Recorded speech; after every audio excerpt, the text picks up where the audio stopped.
धर्मेंद्र प्रधान का इस्तीफा तो हो गया है,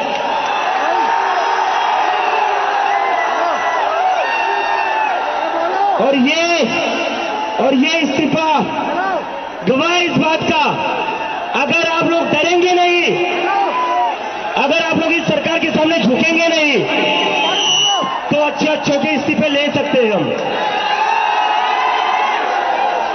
तो डरना नहीं है, डरना नहीं है, डेमोक्रेसी है। अगर डेमोक्रेसी में बोलने से डर लगने लगे तो कैसी डेमोक्रेसी है? डरना नहीं है। अगर अपनी आवाज उठाओगे तभी ये लोग लाइन में रहेंगे, और इन्हें लाइन में रखना जरूरी है, इन्हें लाइन में रखना जरूरी है, क्योंकि ये जो आज खुद को बादशाह समझ बैठे हैं ना, ये हमारी वजह से बैठे हुए हैं।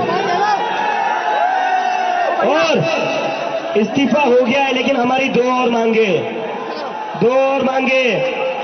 ऐसे ही नहीं जाएंगे। नीचे उतरो। तो आप देख रहे हैं अभिजीत यहाँ पर कह रहे हैं कि ये इस्तीफा हो गया है, लेकिन दो और मांगे हैं। लग रहा है इससे भी संतुष्ट यहाँ पर नहीं है। अभी ये इस्तीफा हुआ है 36वें दिन इस आंदोलन के बाद, लेकिन जो बात यहाँ पर अखिलेश जी हम कर रहे थे, आपने सुना इनको, इस पर और आगे चर्चा करेंगे, लेकिन इससे पहले आपको कुछ प्रतिक्रियाएं अखिलेश यहाँ पर दिखा देते हैं। अब देखिए रिएक्शंस यहाँ पर आने लगे हैं, क्योंकि मामला इतना गर्म आ गया था कि इसका दायरा दिल्ली से कई और शहरों तक यहाँ पर देश के पहुंच गया था। आप देखिए जरा कैसी प्रतिक्रियाएं आ रही हैं। को प्रधानमंत्री जी ने छात्रों के लिए जो संवेदनशीलता, जो उत्तरदायित्व, जवाबदेही और जिस प्रकार से वो कनेक्ट हो रहे हैं, ये इस देश में अद्भुत है, पहली बार देखा गया है। उनका एक भाव है कि हम छात्रों के लिए, जेनजी के लिए, उनके हितों के लिए हम किसी भी सीमा तक जाएंगे। हमारे देश के प्रधानमंत्री जी वो महान हैं और उनके हर डिसीजन का स्वागत है।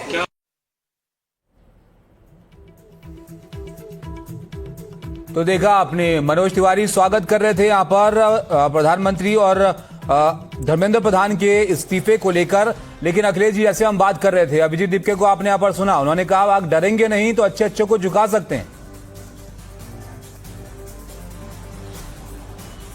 बिना वो पूरी होने बिना वो यहाँ से नहीं हिलेंगे। आप जानते हैं कि दो अन्य मांगे जो उनकी है, उसमें यह है कि 1-1 करोड़ रुपए का कंपनसेशन उन छात्रों के परिवारजनों को दिया जाए जिन्होंने नीट पेपर लीक होने के बाद आत्महत्या की थी।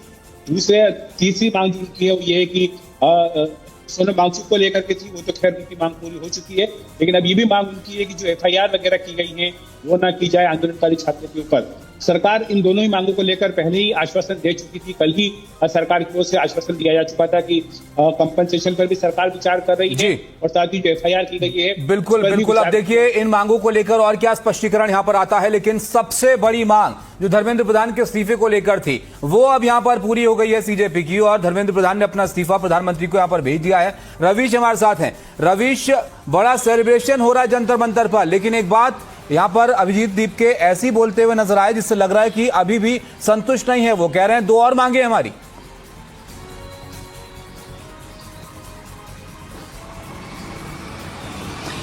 जी बिल्कुल, मुख्य तौर पर 3 मांगे थी। 2 मांगों पर तो पहले ही सरकार राजी थी, ये तीसरी सबसे बड़ी मांग थी जिस पर जो कॉकरोच जनता पार्टी है वो बिल्कुल तैयार नहीं थी। उसका यह कहना था कि जब तक धर्मेंद्र प्रधान का इस्तीफा नहीं हो जाएगा तब तक जो है वो यहां से धरना प्रदर्शन नहीं करेंगे।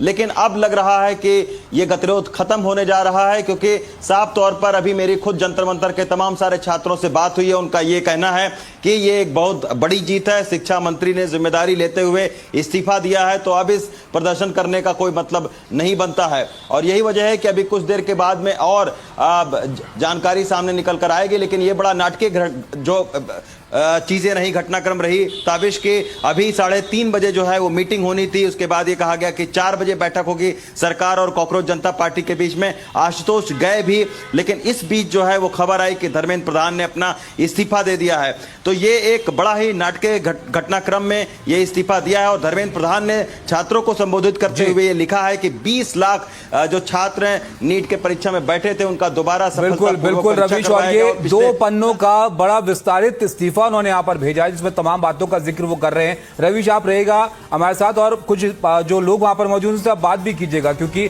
जबरदस्त खुशी वहां पर सीजेपी के जो लोग हैं, जो छात्र हैं, वो यहां पर जाहिर कर रहे हैं। लेकिन किस तरह की प्रतिक्रियाएं इस बड़े फैसले के बाद सामने आ रही हैं, वो जरा आप देखिए।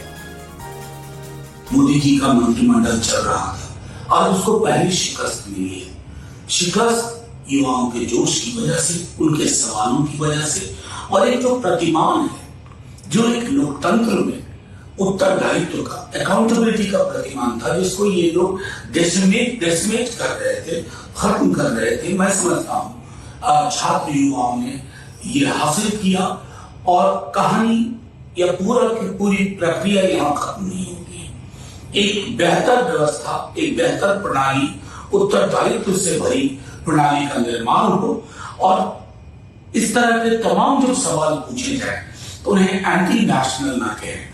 राष्ट्र से मोहब्बत थी, इसलिए लोग अपनी चिंता परेशानी छोड़कर अलग अलग शहरों में अपनी आवाज बुलंद करते रहे। ये निश्चित तौर से हमारे नेता आदरणीय राहुल गांधी जी की जीत है, हमारे नौजवान साथियों की जीत है जो लगातार बात को उठा रहे हैं और उनको पूरी ताकत दिया हमारे नेता राहुल जी ने, कांग्रेस पार्टी ने, और सभी हमारे साथी जितने कांग्रेस के एक कार्यकर्ता जिन्होंने मजबूती के साथ ये बात उठाई कि धर्मेंद्र प्रधान का इस्तीफा होना चाहिए, बर्खास्त करिए।